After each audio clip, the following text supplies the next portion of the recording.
अस्सलामुअलैकुम। पेशे खिदमत है कहानी सलाबो, एपिसोड 9। वापस चले तो सलाबो अपनी असल शक्ल में नुमाया हो गया।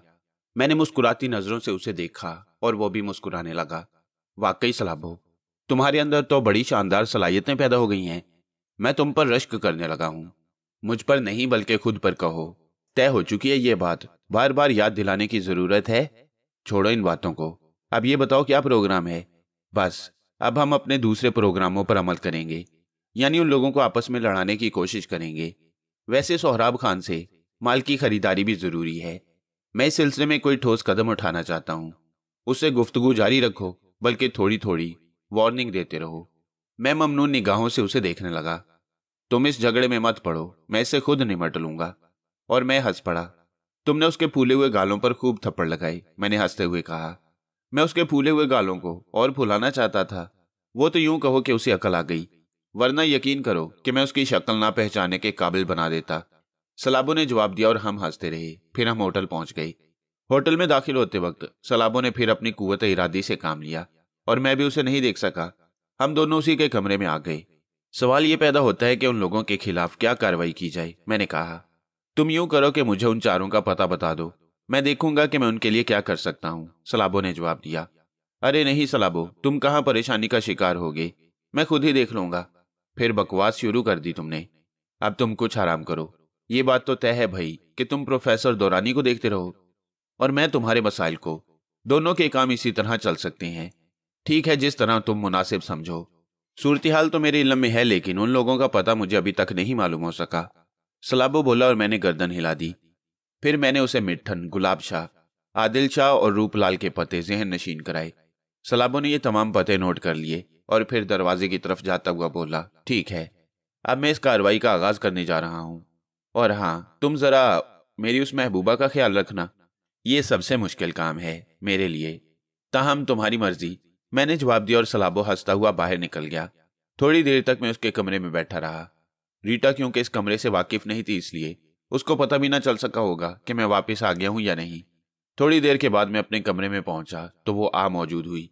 कहाँ चले गए थे तुम? कितनी देर से इंतजार कर रही थी, उसने सवाल किया। सोहराब खान से मुलाकात करने गया था। क्या? वो आंखें फाड़ कर बोली। हाँ, उससे मिल आया हूं। मेरा ख्याल है ये मुलाकात उसे अच्छी तरह याद रहेगी। Very good. वैसे तुम्हारे लिए एक और इतला है, जागीरदार खान आ गया है। यहाँ आ गया है? हाँ, बस मुझसे मुलाकात हुई थी, कहने लगा कि यूं ही दिल चाह रहा था देखने को कि सलाबो क्या कर रहा है, इसलिए यहाँ आ गया। तुमने उसे सूरत हाल बताई? हाँ, वो बेहद खुश है और तुमसे मुलाकात करना चाहता है। कहाँ है? उस जगह जहां हमने माल मुंतकिल किया है, रीटा ने जवाब दिया।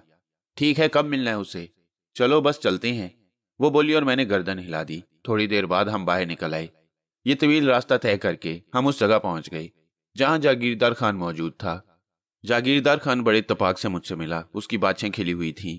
उसने मुझे गले से लगाया और कहने लगा, मेरा अंदाजा कभी गलत नहीं होता सलाबो।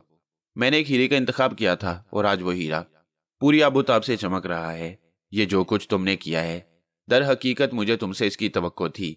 मैं जानता हूं कि तुम बेहतरीन कारकर्दगी के मालिक साबित होगे और अब तो तुम्हारी शख्सियत ही बदल गई है। मेरे लिए कोई और खिदमत हो तो बताओ। नहीं जागीरदार खान, तुमने मेरे ऊपर जो एहसानात किए हैं उनके एवज ये कुछ भी नहीं, लेकिन मुझे तुमसे कुछ गुफ्तगू करना जरूरी थी। कैसी गुफ्तगू? बस अभी नहीं, किसी वक्त इत्मीनान से बात करूंगा। वैसे तुम्हारे यहाँ कब तक का प्रोग्राम है? अभी काफी अरसे रहूंगा और देखूंगा यहाँ किस किस तरह कार्रवाइयां करते हो। वैसे मुझे यहाँ के बारे में मुफस्सल रिपोर्ट दो। मेरा ख्याल है इस बारे में रीटा बेहतर तौर पर बता सकेगी, मैंने जवाब दिया और जागीरदार खान रीटा की तरफ देखने लगा। क्यों, रीटा कैसी गुजर रही है? बहुत उम्दा। सलाबो ने तो वाकई कमाल कर दिखाया है। यहाँ सबसे ही भिड़ गया है वो। वैसे एक अनोखी साजिश का शिकार भी किया है, वो ये कि यहाँ के 4 आदमी हमारे खिलाफ मसरूफ अमल हैं।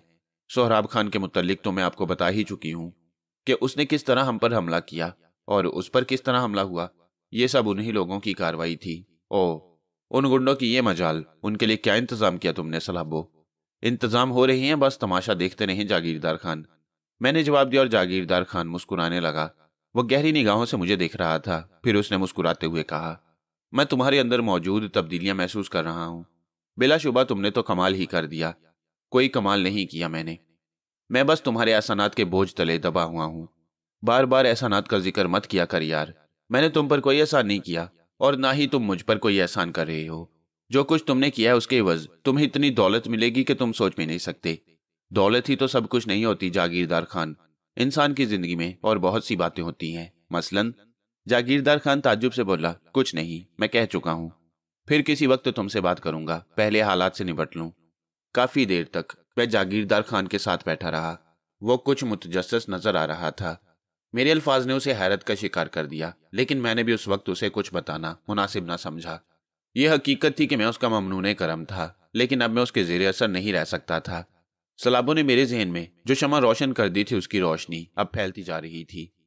रास्ते में रीटा मुझसे कहने लगी, सलाबो, तुम्हारे अंदर जो तब्दीलियां हो रही हैं बिलाशुबा हैरत अंगेज हैं। आज तुमने जागीरदार खान से जिस तरह बात की उस पर मैं हैरान हूं। मैं मुख्तसिर बोला। होटल वापसी तक मैंने रीटा से कोई गुफ्तगू नहीं की। क्या बात है, आओ कुछ पिलाऊं तुम्हें? नहीं Rita, thank you so much, इस वक्त तन्हाई चाहता हूं, मैंने कहा। ना जाने कभी कभी तुम पर यह कैफियत क्यों तारी हो जाती है। हो जाती है बस, आखिर मैं इंसान हूं, तुम सबका महकूम नहीं हूं। जिसने चाहा अपनी मर्जी से चलाने का फैसला कर लिया, मैंने बड़े झुंझलाए हुए अंदाज में कहा। रीटा फिर मुस्कुराने लगी। इसका मतलब है जहन पर इस वक्त फिर वही छिपकली सवार हो गई है जो कभी कभी तुम्हें तब्दील कर दिया करती है। हाँ, हो गई है। बराहे करम अपने कमरे में जाओ, मैं आराम करना चाहता हूं, मैंने कहा और रीटा दोनों शाने हिलाकर अपने कमरे में चली गई। मैं अपने कमरे में वापस आकर मसहरी पर दराज हो गया। मैं तन्हाई में लेटा कुछ फैसले करता रहा। जागीरदार खान का मकसद हल हो जाए, उसे इतना मुनाफा हो जाए कि वो मुझ पर खर्च की हुई रकम और अनायतों का बदला पाले, तो फिर मैं उसकी महकूमी से इनकार कर दूंगा। सलाबों का कोई पता ना था। अगर वो वापस आ जाता तो यकीनन मुझसे मुलाकात जरूर करता। उसे भला मेरे बगैर चैन कहाँ था। मैंने गुस्ल वगैरह किया, लिबास पहनकर तैयार हुआ और अपने कमरे से निकल आया। रीटा की सूरत देखने को भी दिल नहीं चाह रहा था। खामोशी से राहदारी से निकलकर लिफ्ट तक पहुंचा। नीचे जाने की बजाय ऊपर की मंजिल की तरफ चल पड़ा, जहां छत पर एक छोटा सा गार्डन बनाया गया था और उस गार्डन में अच्छी खासी तफरीह मुहैया हो जाती थी। मैंने एक ही बार यह गार्डन देखा था, लेकिन उस वक्त जब ऊपर पहुंचा तो कुर्बा जवार के हसीन मनाजिर ने मशहूर कर दिया। इतना खूबसूरत मंजर मैंने इससे पहले कभी ना देखा था। चारों तरफ पहाड़ों की चोटियां नजर आ रही थी। हवा में खुनकी थी, आसमान पर बादल छाए हुए थे और बादलों की कजलाहटों में यह शाम बहुत हसीन महसूस हो रही थी। मैं एक कुर्सी की तरफ बढ़ गया। कुर्सी पर बैठकर मैंने वेटर से मशरूब तलब किया और मशरूब आने के बाद उसके छोटे छोटे सिप लेने लगा। मुझे यकीन था कि रीटा मुझे तलाश करती हुई यहां तक नहीं पहुंच सकेगी, चुनाचे यहां तन्हाई ही तन्हाई थी। लेकिन मेरी तकदीर ऐसी कहां। अचानक अकब से कोई निकलकर मेरे नजदीक पहुंच गया। हेलो, एक नुस्वानी आवाज मेरे कानों में गूंजी और मैंने बुरा समूह बनाकर गर्दन उठाई, लेकिन सोलेटी को देखकर मैं समझ गया वो मेरी आंखों में झांक रही थी। हेलो, वो दोबारा बोली। हेलो हेलो सोलेटी, बैठो। तुम्हें यहां देखकर मुझे शदीद हैरत हुई है, मैंने मुस्कुराते हुए कहा और वो शुक्रिया अदा करके बैठ गई। कैसे हो सलाबो, उसने पूछा। बस ठीक हूं भाई, तुमसे मिलते हुए डर लगता रहता है। क्यों? इसलिए कि शुबा रहता है ना जाने तुम कौन से सलाबो हो। जिस शख्स की तुम्हें तलाश है वो शायद इन इलाकों में नहीं है। तुम ख्वामखा हवा में तीर चलाती फिरती हो, मैंने कहा। मैं कहाँ चलाती फिर रही हूं? जिस दीवाने ने यह सारा हंगामा बर्पा किया है उसी की बात करो। यकीन करो सलाबो, अब मुझे उसके मकासद से कोई दिलचस्पी नहीं रही। ना जाने क्यों मुझ में ये तब्दीलियां पैदा हुई हैं। इससे कबल मैं उससे बेहद वफादार थी, लेकिन अब मेरा जहन उससे उचाट हो गया है। मैं क्या कह सकता हूँ? ये तुम्हारे अंदरूनी मामलात हैं, इतनी बेताल्लुकी का इजहार मत करो। आखिर इंसानी हमदर्दी और मोहब्बत भी कोई चीज होती है। क्यों नहीं सोलेटी, तुमने मुझ पर एहसान किया है। छोड़ो इस एहसान की बात को, बस मैं अजीब कैफियत का शिकार हूँ। अच्छा, इस वक्त ये बताओ कि तुम यहाँ कैसे आ गई? बस आ गई, तुम्हें तलाश करती हुई।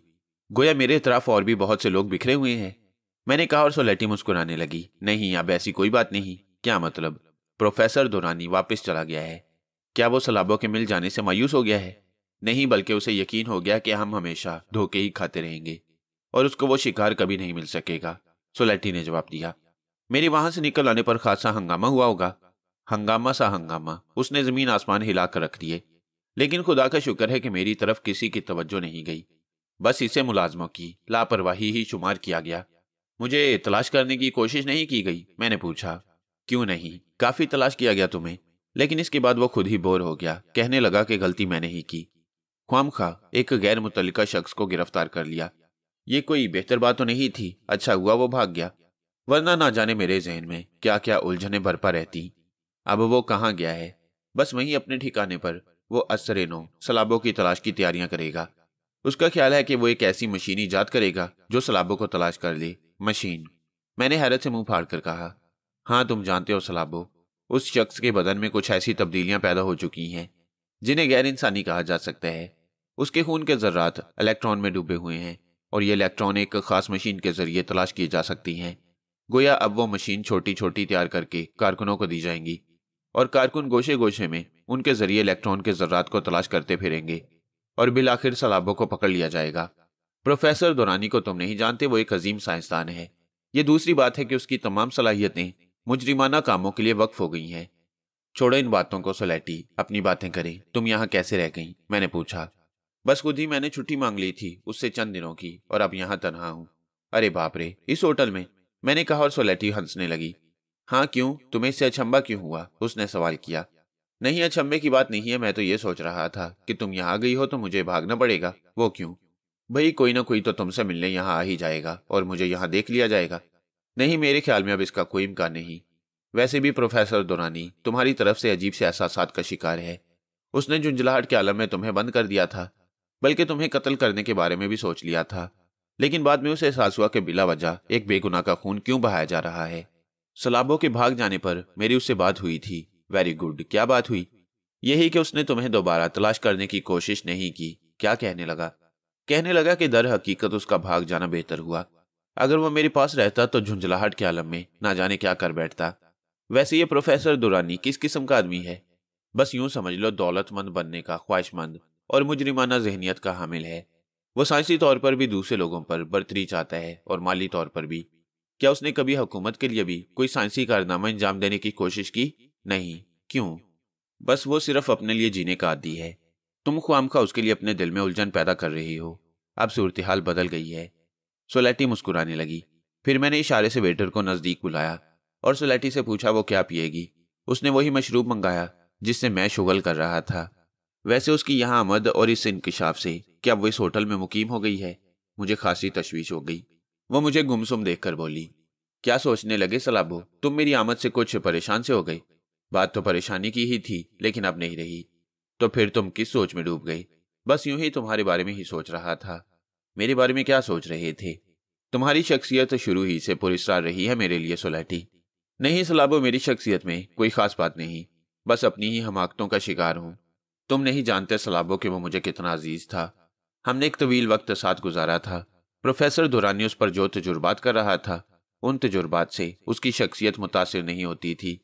उसकी अपनी सोच, अपनी जात, अपनी नेचर पर कोई असर नहीं पड़ता था। वह 100% वैसे का वैसा रहता जैसा था। मैं उसके बहुत करीब पहुंच गई, इतने करीब कि मेरे जहन में कभी यह तस्वुर भी नहीं था कि वो मुझे छोड़ना पसंद करेगा। सलाबो, जब इंसान किसी को चाहने लगता है तो फिर उसके लिए बहुत सी कुर्बानियां भी दे सकता है।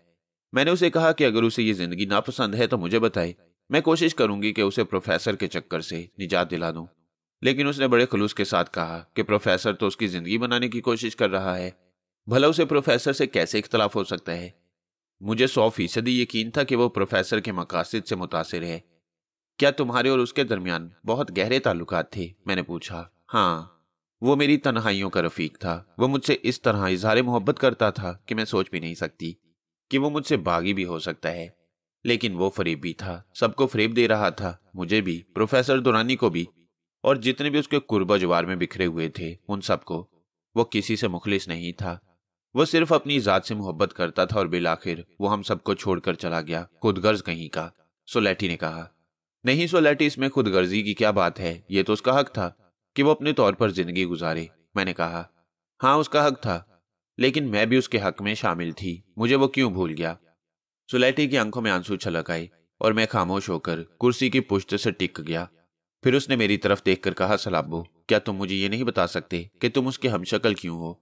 तुम्हारा नाम सलाबो क्यों है? तुम्हारा कद्दो कामत, तुम्हारे खदो खाल, तुम्हारी आवाज, तुम्हारा चेहरा, सब कुछ उस जैसा क्यों है? क्या खुद कभी तुम्हारे दिल में यह सवाल नहीं उभरा कि तुम्हारा हमशक्ल तुमसे इस कदर मुमासलत क्यों रखता है? मैं उस हमशक्ल को देख सकता तो जरूर सोचता। वैसे तुम लोगों को जिस तरह मुझ पर शुभात हुए, और वह शुभात जिस तरह गहरे और ताकतवर थे, उन्होंने वाकई मुझे हैरत में डाल दिया। लेकिन मैं क्या कर सकता हूँ? एक काम तो कर सकते हो सलाबो। क्या? मुझे उसका बदल दे दो। क्या मतलब? मैंने ताज्जुब से पूछा। हाँ सलाबो, तुम मुझे उसका बदल दे दो। मैं उससे बहुत मोहब्बत करती थी, बहुत चाहती हूँ उसे, और तुम उसकी हूबहू तस्वीर हो। मैं उसके लिए नफरत पैदा करने में नाकाम रही हूँ, लेकिन मेरा उससे ये इंतकाम मुझे मुतमईन कर देगा। अगर वो कभी मेरे सामने आया तो उसको बता सकूंगी कि उसने मुझे धोखा दिया, लेकिन मेरी तकदीर ने मुझे सलाबो दे दिया। मैंने दिल ही दिल में कहका लगाया, जैसे मैं पैदा ही इनके लिए हुआ हूँ। रीटा मुझे उचक ले, सोलेटी मुझे उचक ले, वो दूसरे से मोहब्बत के जुर्म में मुझे सजा दे। कैसी अहमक होती हैं ये लड़कियां, एकदम डफर, मैंने दिल ही दिल में सोचा। सोलेटी सवालिया निगाहों से मुझे देख रही थी, और फिर वही हुआ जिसका मुझे खदशा था। मैंने रीटा को लिफ्ट से बरामद होते हुए देखा। सोलेटी से निजात हासिल करने के लिए इस वक्त रीटा की मौजूदगी जरूरी थी। रीटा ने भी मुझे देख लिया और तीर की तरह मेरी तरफ आई, लेकिन फिर थोड़ी दूर चलने के बाद सोलेटी को देखकर वो ठिठक गई। उसके चेहरे पर अजीब से तासुरात पैदा हो गए। जिस टाइप की वो लड़की थी उससे मुझे अंदाजा हो गया कि वो खामोश होकर वापस नहीं चली जाएगी, मुझ तक जरूर पहुंचेगी, और यही हुआ। वो आहिस्ता आहिस्ता चलती हुई मेरे नजदीक आ गई और गुस्सीले लहजे में बोली, कहाँ थे तुम इतनी देर से? यहाँ बैठा हुआ था। क्यों, तन्हा क्यों बैठे हुए थे? बस दिल घबरा रहा था, इधर चलाया। मुझे आवाज नहीं दे सकते थे, उसने कहा। सोलेटी चौंक कर उसे देखने लगी। दे सकता था, लेकिन इस वक्त, हाँ इस वक्त तुम्हें किसी और से मिलना था। क्यों, कौन है ये खातून? रीटा ने सवाल किया और सोलेटी किसी कदर बौखला सी गई। आपने मुझे पहचाना नहीं मिस रीटा? सोलेटी ने कहा और रीटा गौर से उसे देखने लगी। तुम वही हो ना जिसने सलाबो को मेरे हवाले किया था? हाँ मैं वही हूँ, सोलेटी ने कहा, और फिर इसे तलाश करती हुई यहां तक पहुंच गई। हाँ यही समझ लो, सोलेटी ने मुस्कुराते हुए कहा। क्यों, सवाल कर सकती हूँ? नहीं, इसलिए कि मैं नहीं जानती कि तुम सलाबो की कौन हो। इन्होंने बताया भी नहीं होगा। नहीं, इन्होंने जरूरत महसूस नहीं की, सोलेटी ने जवाब दिया। बैठो रीटा, क्या पियोगी? मैंने सवाल किया। खून, रीटा ने कहा और एक झटके से कुर्सी घसीट कर बैठ गई। उसने वेटर को इशारा करके करीब बुलाया। इनके लिए एक गिलास खून ला दो, मैंने कहा। जी?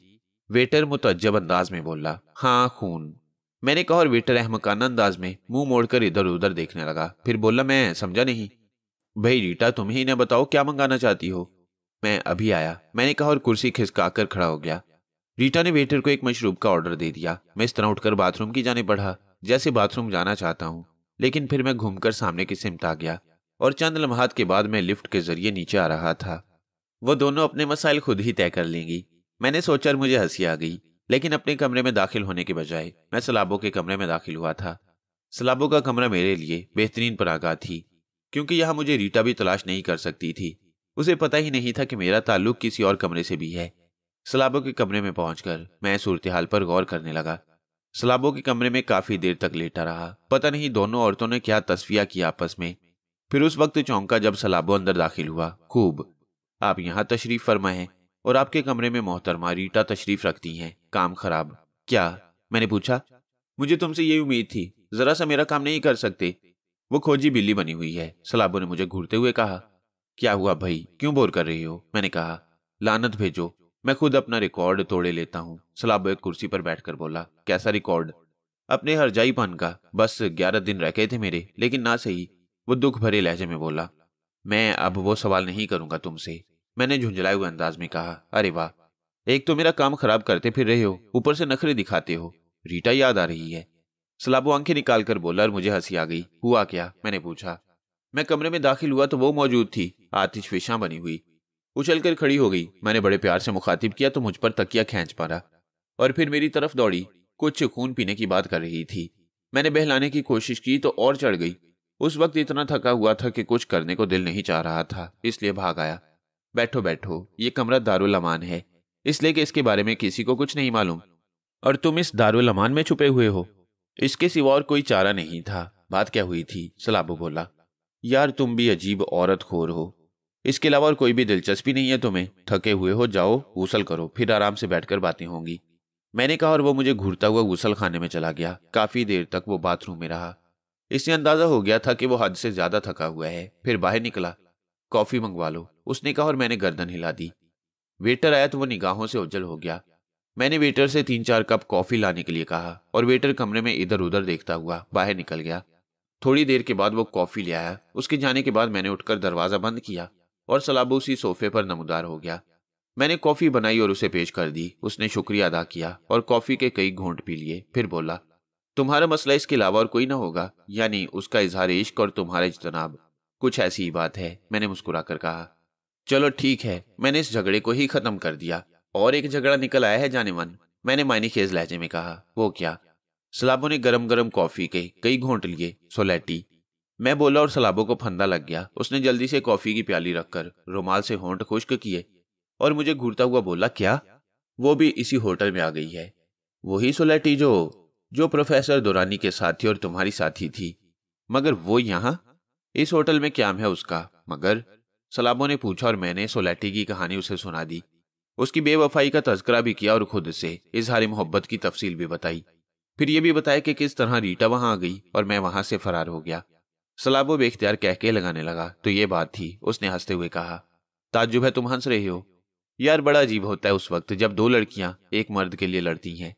देखो ना कैसी तब्दीली मिलती है। अमूमन मर्द लड़कियों के लिए लड़ते आए हैं, लेकिन लड़कियां, वाह मजा आ गया। और तुम्हारा तो जवाब ही नहीं। क्या बकवास कर रहे हो? मैं तजदीद इश्क के लिए तैयार हूं। क्या मतलब? सोलैटी को भूल चुका हूं। फिर मैं उसकी तरफ रुजू हो सकता हूं। उसकी तरफ देखो तो सलाबो, एक बेवफा की बेवफाई भुलाने के लिए अगर तुम किसी गमजदा लड़की की मदद करो तो कितने सवाब का काम होगा। मेरी समझ में कुछ नहीं आ रहा। वह तुमसे प्यार की ख्वाहा है। तुम्हारी तरफ से ये नेक काम मैं करूंगा, लेकिन तुम्हारी हैसियत से गोया अब तुम ये दोहरा अजाब मेरी गर्दन पर मुसल्लत करना चाहते हो। हाँ मेरी जान, अपने सलाबों के लिए तुम चंद लड़कियां भी बर्दाश्त नहीं कर सकते। देखो तो मैं तुम्हारे लिए क्या कुछ करके आया हूं। आज रात 11 बजे एक बेहतरीन तमाशा पेश कर रहा हूं तुम्हारी खिदमत में। तमाशा? मैंने सवालिया अंदाज में कहा। एक आला पाए का तमाशा। बड़ी मेहनत की है मैंने इसे तैयार करने में। तफसील बताओ। अहवाल यह है कि रूपलाल मिट्ठन के बारे में शक्को शुबहात का शिकार हो गया और आदिल शाह अफगानी गुलाब शाह का दुश्मन बन गया। उसका ख्याल है कि गुलाब शाह दरपर्दा फौलाद खान से साजबाज कर रहा है और अपने गिरोह के साथ फौलाद खान के गिरोह में जम होने के बारे में सोच रहा है। चुनाचे गुलाब शाह आज रात 11 बजे मिट्ठन से शहर के तालाब पर मुलाकात कर रहा है। रूपलाल और आदिल शाह उनकी टो में जाएंगे और फिर सोहराब खान उन सबको घेर लेगा। उसे इल्म हो जाएगा कि फौलाद खान के खिलाफ साजिश उन लोगों ने की थी। लेकिन यह सब कुछ कैसे होगा? इसके लिए रात के 11 बजने का इंतजार फरमाइए। ये कैसे हुआ सलाबो? मैंने हैरत से कहा। तुमने अभी तक अपने दोस्त की सलाहियतों को आजमाया ही नहीं अजीज अज़जान। मैं तो तुम्हारे लिए आसमान में सुराख कर सकता हूं। कभी कुछ कहकर तो देखो। लेकिन तुम कितने नखरे दिखा रहे हो मेरे मामूली से काम के लिए। यार सलाबो, मुझे ये सब कुछ नहीं आता। तुम्हें अपने बारे में बता चुका हूं मैं इन तमाम बातों को। बस तुम्हें यह सब करना होगा। रात के 9 बजे निकल चलेंगे। हमें उस ड्रामे को देखने के लिए अपने लिए भी तो जगह तलाश करनी है। सुनहरा तालाब कहाँ है? एक पहाड़ी का नाम है। तालाब वगैरह वहां कुछ नहीं है। बस वो जगह सुनहरे तालाब के नाम से मशहूर है। सोहराब खान से तुम मिले थे? जाहिर है उसके बगैर चारा भी तो नहीं था। कैसे पेश आया? पहले तो भेड़िए की मानिंद, लेकिन मुझे भेड़िए सुधाने खूब आती हैं और मैं इंसान बन गया। मैं उसे तैयार करके आया हूं। प्रोग्राम क्या है? देखने से ताल्लुक रखता है, पूछो मत। ठीक है, लेकिन सोलैटी का क्या करोगे? अचार डालूंगा और तुम देखना ये अचार किस कदर लजीज होता है। सलाबो हंसकर बोला। मैं थोड़ी देर तक उसे देखता रहा। फिर मैंने कहा, तुम्हें मासूम भोली भाली लड़कियों को बेवकूफ बनाने से दुख नहीं होता सलाबो? मासूम भोली भाली? रीटा तुम्हारी कौन है? जवाब दो। उसने खुद ही तुम पर जाल नहीं डाला। और ये सोलैटी, ये तो मुझे चाहती थी। तुम्हें मेरी जगह देने के लिए कितनी जल्दी तैयार हो गई। यार तुम जानते नहीं इन लड़कियों को। इनके अंदर झांकोगे तो पता चलेगा। सब लड़कियां एक जैसी होती हैं? नहीं, ये मैंने कब कहा। और मेरी एक बात और सुन लो, कभी किसी ऐसी लड़की को फ्रेब नहीं दूंगा जो फितरतन शर्मीली हो। ये सोलैटी प्रोफेसर दुरानी जैसे मुजरिम जहनियत रखने वाले की शरीके-कार है। तुम उसे शरीक कर सकते हो? भाई मुझे लड़कियों का कोई तजुर्बा नहीं, मैं क्या करूं? मैंने कहा। बस वही करो जो मैं कहता हूं, सलाबो ने जवाब दिया और मैं खामोश हो गया। इसके बाद मैं सलाबो के कमरे ही में रहा। ये मालूम करने की हिम्मत नहीं हुई कि रीटा और सोलैटी में क्या तय हुआ। रात को 9 बजे हम तैयार होकर निकल आए। सलाबो पहले ही तैयारियां कर चुका था। नीचे कार मौजूद थी जिसमें बैठकर हम चल पड़े। कार ने आधे घंटे तक सफर किया। उसके बाद हम एक ऐसी जगह पहुंच गए जहां से पहाड़ियां शुरू हो जाती थीं। कार बहुत दूर छोड़ दी गई और हमें तकरीबन 2 मील तक पैदल सफर करना पड़ा। रास्ते में सलाबो बोला, मैंने जानबूझकर कार एक ऐसी जगह छोड़ दी है जिधर कोई मुतवज्जा ही नहीं हो सकता। इस तरह हम दूसरों की निगाहों से महफूज रहेंगे। फिर भी एहतियात जरूरी है। तुम फिक्र मत करो, चले आओ। वो चट्टान देख रही हो जो दूर से कुत्ते के सर की मानिंद नजर आ रही है? हाँ, मैंने तारीकी में उस चट्टान के हैवले को घूरते हुए कहा। उसी के आसपास का इलाका सुनहरा तालाब कहलाता है और ये कुत्ते का सर बड़ी काम की चीज है। आओ रफ्तार तेज करें, कहीं सोहराब खान ज्यादा तेजी ना दिखा दे। हम दोनों ने रफ्तार तेज कर दी। काफी दुश्वार गुजार रास्तों से गुजरकर हम बिल आखिर उस चट्टान के पास पहुंच गए। सलाबो बहुत होशियार हो गया था। हमने कुर्बो जवार का जायजा ले लिया। अभी वहां किसी की मौजूदगी के आसार नहीं थे। हमने अच्छी तरह से जायजा ले लिया। कुत्ते के सर के नीचे एक प्याला नुमा जगह थी जो खासी कुशादा थी। उसके अतराफ में चट्टानें बिखरी हुई थी। सलाबो मुझे कुत्ते के सर के नीचे ले आया। यहाँ एक ऐसी जगह मौजूद थी जहाँ एक आदमी बआसानी छुप सकता था। मैंने ये जगह तुम्हारे लिए मुंतखब की है, लेकिन तंग जगह है, यहाँ हम दोनों कैसे आ सकेंगे? मैंने कहा। हम दोनों नहीं, सिर्फ तुम। और तुम? मैंने पूछा। सलाबो मुस्कुराने लगा। मुझ पर प्रोफेसर दुरानी की अनायत है, तुम बेफिक्र हो। ये तो मैं भूल ही गया था, मैंने जवाब दिया। सलाबो और मैं वहीं बैठकर बातें करने लगे। अचानक सलाबो चौंक पड़ा। होशियार, आमद शुरू हो गई है। मगर कहाँ? मैंने तो कुछ महसूस नहीं किया, मैंने कहा। यार मेरे कान बहुत तेज हैं, मैं कदमों की चाप सुन सकता हूँ, लेकिन अभी ये नहीं कह सकता कि वो सोहराब खान के आदमी है या वो चारों बेवकूफ पहुंच चुके हैं। तुम अपनी जगह पोशीदा हो जाओ, मैंने उन्हें इसी जगह तलब कर लिया है। तुम इस जगह से सारी कार्रवाई देख सकोगे, सलाबो ने कहा। और मैं कुत्ते के सर के नीचे छुप गया, उस जगह जहां मैं बआसानी पोशीदा हो सकता था और यहां से उन लोगों को देख भी सकता था। सलाबो ने शायद अपनी उस कुव्वत इरादी का अमल दोहराया, क्योंकि चंद लम्हात के बाद मुझे उसके वजूद के निशान भी नहीं मिले। अलबत्ता थोड़ी देर के बाद ही मुझे अपने नजदीक ही सलाबो की सरगोशी सुनाई दी। सोहराब खान यकीनन 20 आदमियों के साथ यहाँ पहुंच चुका है। उसने इन चट्टानों में मोर्चे संभाल लिए हैं। वो आवाज सोहराब खान की थी। हाँ, और मैंने दूर से 2 बेवकूफों को भी आते देख लिया है। अब मैं चलता हूं, उनके करीब रहना बेहद जरूरी है। ओके। तुमने जो चक्कर चलाया है वो अब मुझे भी दिलचस्प महसूस हो रहा है। पता नहीं मेरी बात सलाबो ने सुनी भी या नहीं। उसकी आवाज मुझे दोबारा सुनाई नहीं दी। थोड़ी देर के बाद मैंने उस जगह 2 आदमियों को देखा। मैंने अंदाजा लगा लिया था ये दोनों कौन हैं। वो वहां पहुंच गए। मुझे उनकी बातें करने की आवाज सुनाई दे रही थी, लेकिन अल्फाज वाजे नहीं थे। थोड़ी देर के बाद तीसरा आदमी भी उनमें शामिल हो गया और आवाजें कुछ वाजे हो गईं। हाँ गुलाब सेठ, अब फैसला कर लो इस सिलसिले में कि आइंदा हमें किस अंदाज में काम करना है। मैं तुम लोगों के फैसले करने ही आया हूँ। गुलाब सेठ की आवाज तल्ख थी। मुझे उम्मीद नहीं थी कि तुम इस तरह गद्दारी के मुर्तकिब हो सकते हो। गुलाब सेठ, हम पर इल्जाम लगाने से पहले अपने गिरेबान में झांक कर देख लो। तुम तो बड़े अज़म से हम में शामिल हुए थे। तुमने कहा था कि अगर सोहराब खान और फौलाद खान आपस में टकराकर खत्म हो जाएंगे, फिर शाहपुर पर हमारी उजारादारी हो जाएगी और इसके इतराफ हमारे अपने होंगे। तुमने ये भी कहा था कि हम चारों मिलकर इस इलाके को जन्नत बना लेंगे और इस तरह के इंतजामात कर लेंगे कि किसी पांचवें की यहाँ मदाखलत मुमकिन नहीं होगी। फैसला तो यही हुआ था हमारे दरमियान, लेकिन तुम्हारी जहनियत को क्या किया जाए, छोटे लोगों की छोटी बात। जुबान संभाल कर बात करो गुलाब सेठ, खेल बिगड़ गया है। बेहतर यह है कि हम सोच समझ कर फैसला करें, वरना इसका नतीजा बुरा होगा। तू मुझे धमकी दे रहा है बेटे? गुलाब सेठ को राया। हाँ, इसलिए कि तुम गद्दार हो। मैं तेरी जुबान निकाल कर हाथ पर रख दूंगा। बकोमत जलील इंसान, तुमने मुझे चूहा समझ रखा है। वो मेरे आदमी थे जिन्होंने फौलाद खान के नाम का नारा लगाकर सोहराब खान पर हमला किया। वो तुम्हारे गिरोह का सफाया भी कर सकते हैं।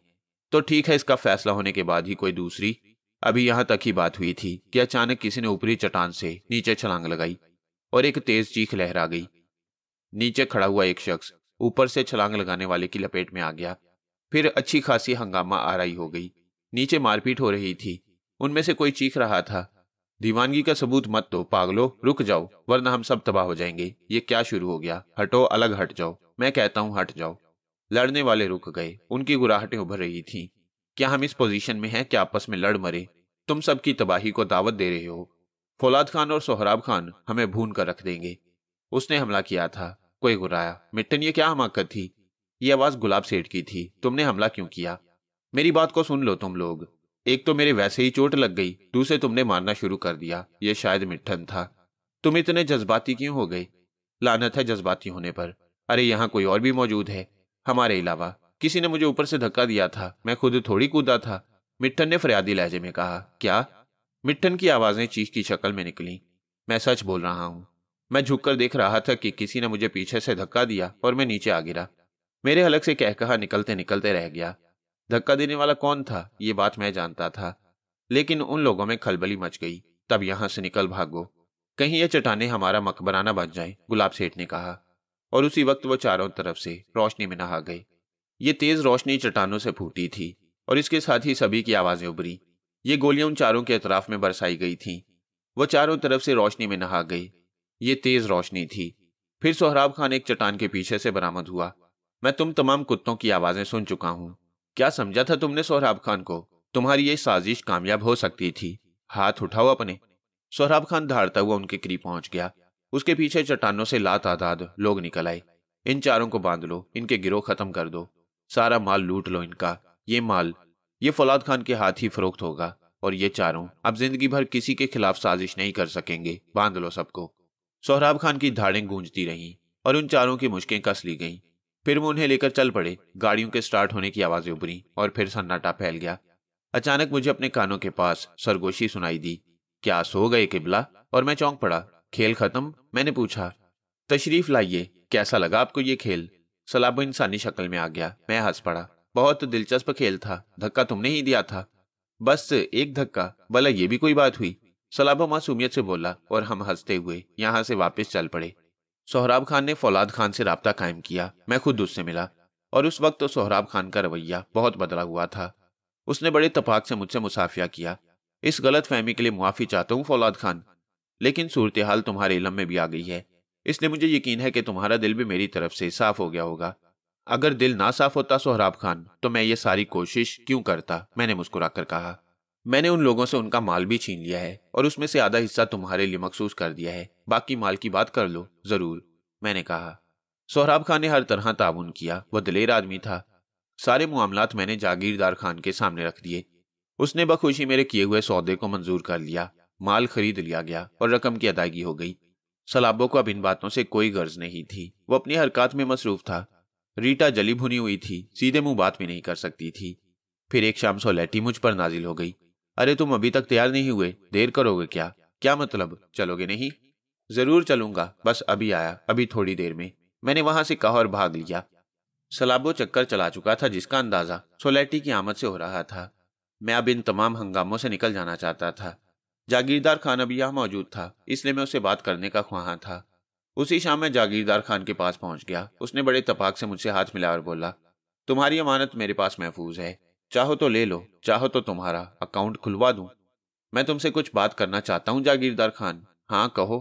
अब मैं तुम्हारे लिए और कोई काम अंजाम नहीं दे सकता। मैं अपने तौर पर जिंदगी गुजारने का ख्वाहां हूं, मैंने कहा और जागीरदार खान का चेहरा मुतगय्यर हो गया। वो थोड़ी देर खामोश रहा, फिर बोला, क्यों, तुम्हें मेरे साथ कोई तकलीफ है? नहीं, लेकिन मैं ये लाइन नहीं इख्तियार कर सकता। फिर क्या चाहते हो? फिलहाल आज़ादी, उसके बाद अपने लिए रास्ते मुंतखिब करूंगा। ये नामुमकिन है सलाबो। वो क्यों? इसलिए कि तुम मेरी तख्लीक हो। मैंने तुम्हें एक जाहिल गंवार देहाती से एक ज़हीन इंसान बनाया है। अभी तो मुझे तुमसे बहुत से काम लेने हैं। उसके एवज मैंने तुम्हें लाखों रुपए कमा कर दिए हैं। जागीरदार खान, यही तुम्हारा मतमा नजर था।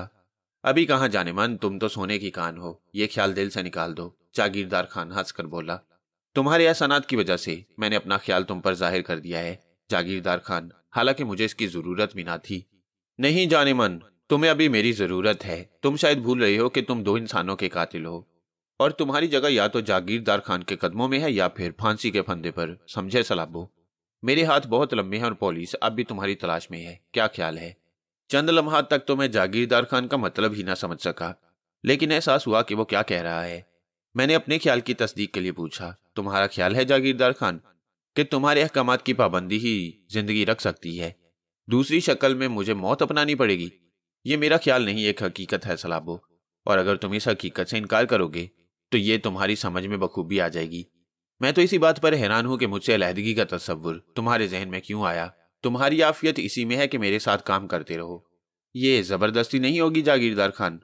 मैंने यहाँ शाहपुर में तुम्हारे लिए जो कुछ किया है, क्या वो काफी नहीं है? क्या तुम लाखों रुपए की मालियत का फायदा हासिल नहीं कर चुके हो? मैं इस हासिल शुदा रकम में से तुमसे कुछ नहीं मांगता, लेकिन अगर तुम मेरी जात पर मुसल्लत रहना चाहो तो इस बात का मुकम्मल इत्मीनान कर लो कि अब यह मुमकिन नहीं। मैंने तुम्हें इस बात से आगाह कर दिया है। इसके बाद मैं तुम्हारे किसी भी हुक्म पर अमल नहीं कर सकूंगा। मुझे कुछ रकम की जरूरत है, वो मुझे दे दो ताकि मैं अपनी नई जिंदगी के लिए थोड़ा सा असासा अपने पास रख सकूं। उसके बाद मैं तुमसे कुछ नहीं मांगूंगा। हाँ, इस बात के इम्कानात हैं। हाँ, इस बात के इम्कानात है कि अगर तुम मुझसे ताउन करो तो तुम्हारी किसी जरूरत पर मैं भी तुमसे ताउन कर सकता हूँ। मैं तुमसे मुलाकात करता रहूंगा जागीरदार खान, और हमारे दरमियान दोस्ताना ताल्लुकात कायम रहेंगे। सलाबो, भूल रहे हो तुम मुझे छोटे सरकार कहते रहे हो। आज मैंने तुम्हें इस काबिल बनाया कि तुम मुझे जागीरदार खान कहकर मेरी दोस्ती के तलबगार हो रहे हो। मेरे ख्याल में तुम्हें आखिरी फैसला नहीं करना चाहिए। नहीं जागीरदार खान, मैं मानता हूं कि तुमने मुझे ये दुनिया दिखाई है, लेकिन जब इस दुनिया को तुम मुझे दिखा ही चुके हो तो अब मुझे इसमें जीने का हक दे दो। मैं सिर्फ दोस्ताना तौर पर तुमसे यह हक मांग रहा हूं, वरना तुम मुझे मजबूर नहीं कर सकते। अब मैं वो सलाबो नहीं हूं जो पूरे ढलिए के यहाँ घुन चलाता था, और मुझे खुशी है सलाबो कि तुम वो सलाबो नहीं हो। लेकिन मेरे दोस्त, यही तो मेरी ख्वाहिश थी कि तुम तवील अरसा मेरे साथ गुजारो। अब तुम इतने ठोस लहजे में बात कर रहे हो तो मुझे भी सोचना पड़ेगा।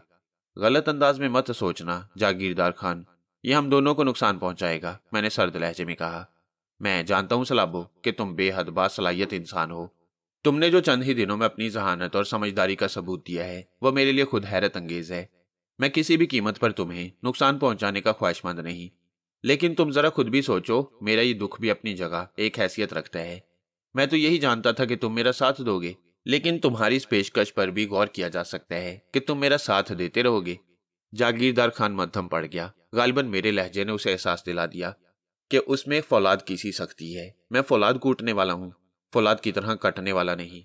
चुनाचे उसने अपना रवैया तब्दील कर लिया। मैंने भी अपने सख्त अल्फाज पर कंट्रोल किया और कहने लगा, हाँ, अगर हमारे दरमियान यही दोस्ती की फिजा रही तो मैं हमेशा इस बात से आगाह रखूंगा कि आइंदा क्या कर रहा हूं या क्या करने वाला हूं। अगर कोई काम तुम्हारे मुफाद के लिए करना पड़ा तो मैं उसे कभी इनकार नहीं करूंगा जागीरदार खान। चलो दोस्त यूं ही सही, और रहा रकम का मसला तो भाई जितनी दिल चाहे ले लो, इसके लिए तुम फिक्रमंद क्यों हो। लेकिन अब तुम वादा कर चुके हो कि अगर मेरा कोई काम पड़ा तो तुम उससे पीछे नहीं हटोगे। सलाबों का वादा हमेशा की तरह सख्त होता है, मैंने जवाब दिया, और जागीरदार खान ने मुस्कुराकर मुझसे हाथ मिलाया। ठीक है, मुझे मुसर्रत है कि मैंने जो छोटा पौधा लगाया था वो चंद ही दिनों में एक तनावर दरख्त बन चुका है। बस अब आराम करो और किसी किस्म के तरद्दुद को जहन से निकाल दो। मैं जागीरदार खान से रुखसत होकर वापस होटल आ गया। इस तरफ से इत्मीनान हो गया, बात बासानी बन गई। इसलिए मैं भी हशाश बशाश था। मेरा दोस्त, मेरा हमशक्ल सलाबो अपनी तफरीहात में मशगूल था। सोलैटी उसकी पुरानी महबूबा बदस्तूर उससे चिपकी हुई थी। रीटा की क्या हालत थी ये मुझे नहीं मालूम हो सका। मैं तो उससे मिलने की हिम्मत ही नहीं कर सका। वैसे वो बदस्तूर होटल ही में मुकीम थी। मेरा कमरा मुकम्मल तौर पर सलाबों ने अपने कब्जे में ले रखा था और मुझे उसके कमरे में पनाह लेनी पड़ी थी। वैसे बड़े दिलचस्प हालात थे। सलाबो ही को रीटा से भी निमटना पड़ रहा था। अब मुझे क्या करना चाहिए। यहाँ शाहपुर में तो अब तकरीबन मेरी जरूरत खत्म ही हो गई थी।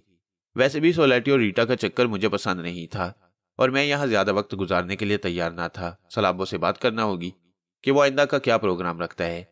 उसने मुझे ये राह दिखाई थी, वरना मैं तो शायद जागीरदार खान से हटने के बारे में कभी ना सोचता। काफी देर मुझे होटल के कमरे में गुजर गई। सलाबो पता नहीं कहाँ मसरूफ था। मैं उससे राब्ता कायम करने के लिए बेचैन था। चुनाचे मैंने टेलीफोन पर अपने कमरे के नंबर डायल किए और थोड़ी देर बाद दूसरी तरफ से सोलैटी की आवाज सुनाई दी। हेलो, कौन साहब हैं? उसकी आवाज पहचान कर मैंने अपनी आवाज बदलना जरूरी समझा। मिस्टर सलाबो से मिलना चाहता हूँ, बाथरूम में है। अगर कोई खास काम हो तो बता दीजिए। नहीं, मैं थोड़ी देर बाद दोबारा रिंग कर लूंगा, मैंने कहा, और दूसरी तरफ से फोन बंद कर दिया गया। सोलैटी उसी कमरे में मौजूद थी। थोड़ी देर तक यही सोचता रहा, फिर तबीयत को छुकताने लगी कि मैं बाहर निकल आया। राहदारी से निकलकर मैं लिफ्ट तक पहुंचा ही था कि लिफ्ट उसी फ्लोर पर आकर रुकी और उसमें से रीटा बाहर निकल आई। मुझे देखकर वो ठिठक गई। दूसरे लम्हे उसकी आंखें हैरत से फैल गईं। तुम यहाँ? उसने मुतहय्यराना अंदाज में कहा। क्यों रीटा, तुम्हें हैरत क्यों हुई? तुम इंसान हो या छलावा? खैरियत तो है? मैं तुम्हें अभी तुम्हारे कमरे में देख कर आई हूँ, रीटा ने कहा, और मेरे देवता कूच कर गए। रीटा, तुम्हें गलतफहमी हुई होगी, मैंने तो बस यूं ही। मगर तुम यहाँ क्यों आए थे? उसने मशकूक अंदाज में मुझे देखते हुए कहा। यह भी कोई सवाल है?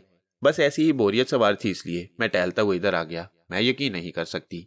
क्या किस्सा है ये? क्या मसला है ये? अभी चंद ही लम्हात गुजरी हैं, मैंने तुम्हें तुम्हारे कमरे में देखा था। वो कमीनी भी तुम्हारे कमरे में मौजूद थी। कौन, सोलैटी? हाँ, उसकी बात कर रही हूँ, रीटा तंजिया अंदाज में बोली। तो फिर वो होगी रीटा, मैं वहां मौजूद ना हूंगा। वो क्या कर रही थी तुम्हारे कमरे में? रीटा ने सवाल किया। अब ये सवाल हमाकत पर मबनी है, मैं तुम्हारा पाबंद तो नहीं हूं, मैंने किसी कदर खुश्क लहजे में जवाब दिया। मुझे तुमसे कुछ गुफ्तगू करनी है। रीटा नॉर्मल हो गई और मैंने गर्दन हिला दी। ठीक है, अगर कोई बात है तो मैं तैयार हूँ, आओ, मैंने कहा, और रीटा सीढ़ियों की तरफ मुड़ गई। वहां कहाँ? अपने कमरे में नहीं चलोगे? मगर रीटा, वहां सोलैटी मौजूद है, निकाल बाहर करो उसे। क्या अब हमें कारोबारी गुफ्तगू करने का हक भी नहीं रहा? रीटा ने जवाब दिया और मैं बेख्याली के अंदाज में इधर उधर देखने लगा। आओ ना, खड़े क्यों हो वहां? रीटा नाज भरे अंदाज में बोली और मैं नीचे उतरने लगा। उस वक्त अपने कमरे में नहीं जा सकता था। नीचे पहुंचकर हम राहदारी में कालीन पर चलने लगे। मैं अपने कमरे में नहीं जाना चाहता था। रीटा, सोलेटी ख्वाम का बोर करेगी, आओ नीचे डाइनिंग हॉल में चलते हैं। रीटा ने लम्हे के लिए कुछ सोचा, फिर तैयार हो गई। मैंने इस बात पर खुदा का शुक्र अदा किया। थोड़ी देर बाद हम फर्स्ट फ्लोर पर पहुंच गए। यहाँ डाइनिंग हॉल था। डाइनिंग हॉल में मैं दाखिल होकर एक कुर्सी पर बैठ गया। रीटा मेरे नजदीक ही बैठ गई। देखो सलाबो, मैं इस बात को अच्छी तरह समझती हूँ कि मेरा तुम पर कोई हक नहीं। मैं तुम्हारे साथ काम जरूर करती हूँ और तुमने मुझे अजनबी हैसियत दी है। ये तुम्हारी मेहरबानी है, क्योंकि तुम जागीरदार खान की निगाहों में बड़ी हैसियत के मालिक हो। लेकिन एक इंसान की हैसियत से मैं तुमसे कुछ सवालात करना चाहती हूँ। रीटा, मैं तुम्हें मुतमईन नहीं कर सकता। मेरी अपनी फितरत में ये सब कुछ शामिल नहीं। बस न जाने किस तरह मैं अब तक वो हरकतें करता रहा हूँ जो जागीरदार खान ने मुझे बताई हैं। तुम्हें मेरी इब्तदा याद होगी। मैं इस नेचर का इंसान ही नहीं, लेकिन हालात ने मुझे कुछ से कुछ बना दिया है। सलाबो, मैं तुम्हारे कदम ब कदम चलना चाहती हूँ। मैं तुम्हारा हर मरहले पर साथ देना चाहती हूँ। मैं तुम्हें कुछ बताना चाहती हूँ, लेकिन उस वक्त जब मुझे ये यकीन हो जाए कि तुम मेरे हो। नहीं रीटा, ये नामुमकिन है। तो फिर सलाबो, मैं तुम्हारे मुफाद के लिए कुछ ना कर सकूंगी। अचानक मेरी निगाह दरवाजे की जानिब उठ गई और दूसरे लम्हे मेरा दिल धाएं धाएं करने लगा। सलाबो सोलेटी के साथ दरवाजे में दाखिल हो रहा था। आज पोल खुलने वाली थी। दूसरे लम्हे में अपनी जगह से उठ गया। कहाँ? रीटा ने पूछा। 1 मिनट, जरा बाथरूम तक। मैंने जवाब दिया और रीटा ने गर्दन हिला दी। वो मेज की टॉप को रीदने लगी। मैं बाथरूम जाने की बजाय सीधा एक दीवार की तरफ बढ़ गया। उस दीवार के सहारे से मैं डाइनिंग हॉल से निकल जाना चाहता था, क्योंकि सलाबो ने मुझे नहीं देखा था और वह बड़े इत्मीनान से डाइनिंग हॉल में आ रहा था। मैंने चारों तरफ कोई ऐसा रास्ता तलाश किया जहां उन लोगों की निगाहों से बचकर बाहर निकल जाऊं, लेकिन बदकिस्मती से डाइनिंग हॉल का यही एक दरवाजा था जो खुला हुआ था। और भी दरवाजे थे, लेकिन इस वक्त बंद थे। फिर सलाबो ही ने मेरी मुश्किल हल की। उसकी निगाह एकदम मुझ पर पड़ गई। सूरत-ए-हाल ऐसी थी कि वो सोलेटी से एक कदम पीछे था और सोलेटी का रुख सामने की जानिब था। उसने खौफजदा निगाहों से मुझे देखा, आंख से इशारा किया और फिर किसी छलावे की तरह पीछे मुड़कर बाहर निकल गया। गोया उसने अब मेरी जगह खाली कर दी थी। मैंने गहरी सांस ली और पलटकर वापस सोलेटी के नजदीक आ गया। सोलेटी ने एक मेज मुंतखब कर ली। उसने कुर्सी खींचकर मुझे बैठने का इशारा किया। मेरा सांस फूला हुआ था, लेकिन उसके साथ बैठना ही पड़ा। सोलेटी खुद भी बैठ गई। उसने मुस्कुराती निगाहों से मुझे देखा और उसकी आंखें हैरत से फैल गईं। अरे ये क्या? उसने मुझे घूरते हुए कहा और मैं अपनी नाक को बुखलाए हुए अंदाज में टटोलने लगा। क्यों? क्या हुआ? क्या बात है? तुम? नामुमकिन, ये नामुमकिन है। उसने इंतहाई हैरत ज़दा अंदाज में कहा। हुआ क्या सोलेटी? अभी अभी तो तुम दूसरा लिबास पहने हुए थे। ये कोट, ये टाई तो मैंने अपने हाथी से बांधी थी। ये सब कुछ? वो कुर्सी की पुश्त से टिक गई। मैंने फीका सा कहका लगाया। क्या हो गया तुम्हें सोलेटी? तुमने अपने हाथी से तो ये टाई पसंद करके मेरी बांधी थी और अब इसे पहचानने से इनकार कर रही हो? सोलेटी ने कोई जवाब न दिया। वो खुश खोंटों पर जुबान फेर कर इधर उधर देखने लगी। फिर उसने मेरे चेहरे पर निगाह जमा दी। तुम वो नहीं हो। दूसरे लम्हे वो उछलकर खड़ी हो गई। तुम कौन हो? सोलेटी, प्लीज बैठ जाओ। क्या डाइनिंग हॉल में मुझे तमाशा बनाना चाहती हो? नामुमकिन, खुदा की कसम, नामुमकिन। वो फिर बैठ गई। वो फटी फटी आंखों से मुझे देख रही थी और उसका चेहरा बुरी तरह सुर्ख हो रहा था। ये सब क्या है? खुदा के वास्ते मुझे बताओ। उसने दोनों हाथों से सर थामते हुए कहा। ना जाने तुम्हें क्या हो गया है। मुझे यूं लगता है जैसे तुम्हारी तबीयत ठीक नहीं, जैसे तुम। आओ सोलेटी, उठे यहां से, अपने कमरे में चलें। क्या हो गया तुम्हें? मैंने उसका बाजू पकड़ते हुए कहा, लेकिन उसने एक झटके से अपना बाजू छुड़ा लिया। नहीं, नामुमकिन है। मैं बेवकूफ नहीं हूं, मैं अहमक नहीं हूं। खुदा के लिए मुझे बताओ। आओ सोलेटी, चलें। तुम्हारी तबीयत अचानक खराब हो गई है, मैंने उसका हाथ पकड़ते हुए कहा, लेकिन एक बार फिर मुझे खौफजदा हो जाना पड़ा। रीटा दोनों हाथ कमर पर रखे मुझे घूर रही थी। तुम तो बाथरूम गए थे, उसने तल्ख लहजे में कहा। रीटा? सोलेटी, मेरा मतलब है सोलेटी, मैंने कहा, लेकिन रीटा ने सोलेटी को घूरना शुरू कर दिया। क्या कहा तुमने? कहाँ गए थे ये? उसने होंठ भींच कर कहा और मैंने कुर्सी की पुश्त से गर्दन टिका दी। पोल खुल गई थी, खेल खत्म हो गया। बाथरूम गए थे, ये एक लम्हे के लिए, सिर्फ एक लम्हे के लिए, रीटा तल्ख लहजे में बोली। प्लीज रीटा, लहजा तल्ख ना करो। हमें एक बहुत बड़े फ्रॉड से गुजरना पड़ रहा है, सोलेटी ने कहा। मैं तुमसे कोई गुफ्तगू नहीं करना चाहती। मुझे बताओ सलाबो, तुमने मेरी बेइज्जती नहीं की? मुझे उस मेज पर छोड़कर तुम यहाँ आकर बैठ गई। मुझसे कहकर उठे थे कि बाथरूम जा रहे हो। सोलेटी, मेरे हलक से भराई हुई आवाज निकली। हाँ हाँ सोलेटी, तुम्हें नजर आ गई और तुम उसके पास पहुंच गई। तुम ही दोनों को बेवकूफ बना रही हो, रीटा ने कहा। नजर आ गई? सोलेटी ने जहरीले लहजे में कहा। गोया तुम दोनों साथ साथ बैठे हुए थे और मैं सलाबो को नजर आ गई। यही हुआ है ना? उसने तल्ख लहजे में कहा। तुम दोनों पागल हो गई हो। मैं अपने कमरे में जा रहा हूं। तुम लोगों की ये फजूल गुफ्तगू बर्दाश्त नहीं कर सकता, मैंने कहा और अपनी कुर्सी से उठकर तेजी से दरवाजे की जानिब चल पड़ा। वो दोनों वहीं रह गईं। उनमें किसी ने मेरा पीछा करने की कोशिश नहीं की। मैं दौड़ता हुआ सलाबो के कमरे की तरफ आया, लेकिन वो अपने कमरे में मौजूद नहीं था। तब मैं उसी रफ्तार से दौड़ता हुआ नीचे उतरा और अपने कमरे में पहुंच गया। यहाँ सलाबो मौजूद था। मर गए सलाबो? बिल्कुल मर गए, समझे तुम। सूरत हाल एकदम बिगड़ गई है, मैंने घबराए हुए लहजे में पूछा। हाँ, मुझे कुछ महसूस हो रहा है, लेकिन अब ऐसी बात भी नहीं कि तुम इस सिलसिले में इस कदर घबरा जाओ, उसने जवाब दिया। यार, पोल खुल गई है और तुम कह रहे हो कि घबराने की जरूरत नहीं। अरे नहीं यार, भला ये बेवकूफ लड़कियां हमारा क्या खेल बिगाड़ सकती हैं। यूं करो, मैं हटा जाता हूं यहां से, तुम सूरत हाल संभालो। वाह वाह, बहुत खूब। मैं सूरत हाल संभाल लूं? अरे वो दोनों मेरे सर के सारे बाल नोच लेंगी। नहीं सलाबो, तुम्हें हिम्मत से काम लेना चाहिए। मैं रुक जाता हूं यहाँ तुम्हारी जगह, लेकिन तुम जानते हो कि सोसाइटी का मशकूक हो जाना मेरे लिए नुकसानदेह है। फंसा दिया ना मुसीबत में। ना तुम ये चक्कर चलाते, ना ये मुसीबत पड़ती। देखो यार, मुसीबतों में तो कदम कदम पर फंसना होगा, वरना फिर इस तफरीह का मजा ही क्या आएगा। अरे चला लो काम, जिस तरह भी मुमकिन हो सके, इसमें परेशानी की क्या बात है। अच्छा, अब तुम जल्दी से अपने कमरे में दौड़ जाओ, और सुनो, जब तक मैं लाइन क्लियर होने की इतला ना दूं, कमरे से बाहर ना निकलना। उनमें से किसी को तुम्हारे कमरे के बारे में नहीं मालूम, मैंने कहा और सलाबो हंसता हुआ बाहर निकल गया। मैं तूफान की आमद का इंतजार करने लगा, और फिर दोनों तूफान एक साथ ही अंदर दाखिल हुए थे। दोनों के चेहरों पर तंज के आसार थे। रीटा इस सूरत हाल से वाकिफ नहीं थी, लेकिन सोलैटी उस वक्त ज्यादा खतरनाक साबित हो सकती थी। और अब तुम बताओगे कि असल में तुम कौन हो? सोलैटी ने सर्द लहजे में कहा। मैं तुम्हारे इन अहमकाना सवालात का कोई जवाब नहीं दे सकता। मैं हूं और बस। सुनो सलाबो, मैं सूरत हाल समझ चुकी हूं। बेचारी रीटा इस सिलसिले में अनजान थी, लेकिन अब मैंने उसे अनजान नहीं रहने दिया है। वो सख्त हैरान है। तुम मुझे ये बताओ कि तुम असल में कौन हो? खातून, मैं सलाबो हूँ, सलाबो, जागीरदार खान का वफादार सलाबो। और आप लोगों को मैं क्या कहूँ? नहीं सलाबो, तुम वो नहीं हो, तो फिर कौन हो? तुम वही कमीने इंसान हो जिसने एक मालिक को धोखा दिया है। अब मुझे दोबारा धोखा दे रहे हो? क्या मतलब? तुम्हें ये फजूल बातें करने की इजाजत किसने दी? मैंने उसीले लहजे में कहा। पता चल जाएगा, बेफिक्र हो, सोलैटी ने जवाब दिया। क्या पता चल जाएगा? मैंने दांत निकाल कर पूछा। तुम मुझसे बात करो, ये बताओ कि तुम किसे धोखा दे रहे थे, मुझे या सोलैटी को? रीटा ने कहा। तुम दोनों बेवकूफ हो। मैं अभी इस होटल में एक मिनट नहीं रुकूंगा। नहीं, तुम नहीं जा सकते, मैं हशर बर्पा कर दूंगी। सोलैटी ने पिस्तौल निकाल लिया। गुड, गोया तुम भी अपनी खोपड़ी का इस्तेमाल खत्म कर चुकी हो। हाँ, मैं तुम्हारी जिंदगी ले लूंगी और अपनी जान दे दूंगी, लेकिन तुम्हें इस तरह नहीं जाने दूंगी, समझे तुम?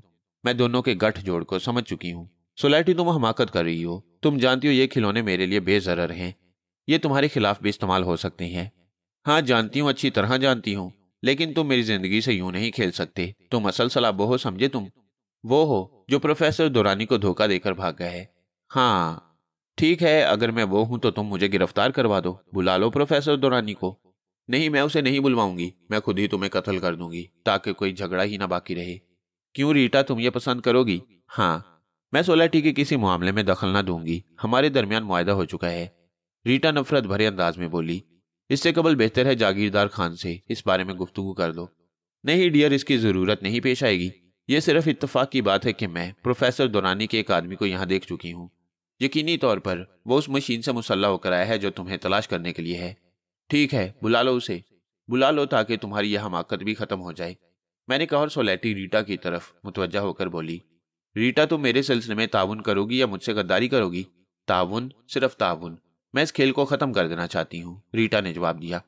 तो लो, ये पिस्तौल संभालो, और सुनो, अगर मिस्टर सलाबो कोई हरकत करने की कोशिश करें तो तुम बेदरेगी ने गोली मार देना। मैं जिम्मेदारी लेती हूँ कि तुम्हारा बाल भी भीखा नहीं होने दूंगी। बस 2-3 मिनट इंतजार कर लो, सोलैटी ने कहा। और रीटा ने पिस्तौल संभाल लिया। मेरे चेहरे पर सुकून के आसार नजर आने लगे। अगर यह मसला इस तरह हल हो जाए तो बड़ी खुशी की बात थी। सोलैटी रीटा के हाथ में पिस्तौल थमाकर बाहर निकल चुकी थी, और रीटा कीनातोज निगाहों से मुझे देख रही थी। अगर तुम जागीरदार खान के साथी सलाबो ही हो, तब भी मैं इस वक्त तुम्हारी कोई मदद नहीं कर सकूंगी, क्योंकि तुमने मुझसे बेवफाई की है। लेकिन अगर तुम दूसरे सलाबो हो तो बिल्कुल ही काबिल रहम नहीं हो। सोलैटी मुझे सब कुछ बता चुकी है। अच्छा, फजूल बकवास मत करो। और रह गया जागीरदार खान, तो मैं जागीरदार खान से अच्छी तरह निमट लूंगा, जिसने तुम जैसी अहमक लड़की को मेरे सर पर मुसल्लत कर दिया है, मैंने तल्ख लहजे में कहा। थोड़ी देर के बाद सोलैटी एक आदमी के साथ वापस आ गई। उस आदमी के चेहरे पर बड़ा तजस्सुस नजर आ रहा था। वो भारी जबड़े वाला एक करी सूरत आदमी था, जिसके पास एक चौकोर बॉक्स था। सोलैटी उसके साथ अंदर पहुंच गई। अंदर आकर उसने मेरी तरफ इशारा करके कहा, इसे चेक करो गॉर्डन। ये आदमी मुझे मशकूक नजर आता है, मुझे यकीन है कि यह मफरूर सलाबो है। ठीक है, गॉर्डन ने जवाब दिया और फिर उसने मशीन के कुछ बटन ऑन कर लिए। फिर वो मशीन लेकर मेरे करीब आ गया। दूसरा पिस्तौल उसने अपने हाथ में ले लिया। अब वो 2 पिस्तौल मेरी जानिब उठे हुए थे। रीटा के हाथ से सोलेटी ने पिस्तौल ले लिया। मशीन का सुर्ख बल्ब जलता रहा और उस शख्स की निगाहें कभी मशीन पर और कभी मुझ पर पड़ती रही। थोड़ी देर तक वो मेरे चारों तरफ मशीन घुमा घुमा कर देखता रहा और फिर उसने एक गहरी सांस ली। नहीं सोलेटी, ये वो नहीं है, ये कतई सलाबो नहीं है, तुम्हें गलत फहमी हुई है, उसने जवाब दिया और सोलेटी का चेहरा तारीक पड़ गया। क्या वाकई? उसने निढाल लहजे में कहा। हाँ, मुझे यकीन है कि ये वो नहीं। सोलेटी खुश्क होंठों पर जुबान फेर कर मुझे देखती रही। फिर उसने दोनों हाथों से सर थाम लिया। पिस्तौल उसने नीचे फेंक दिया। मैं जाऊं सोलेटी? उस आदमी ने सवाल किया। जाओ, वो बोली और वो शख्स कमरे से बाहर निकल गया। मैं पूरी इत्मीनान अंदाज में एक सोफे पर बैठ गया। मैं नहीं समझ सकता हूं सोलेटी कि तुम्हें इन तमाम बातों की जरूरत क्यों पेश आई। मत बकवास करो मुझसे, उसने कहा और अपना पिस्तौल उठाकर कमरे से बाहर निकल गई। अब कमरे में सिर्फ रीटा रह गई थी। तुमने मुझ पर पिस्तौल ताना था, क्यों?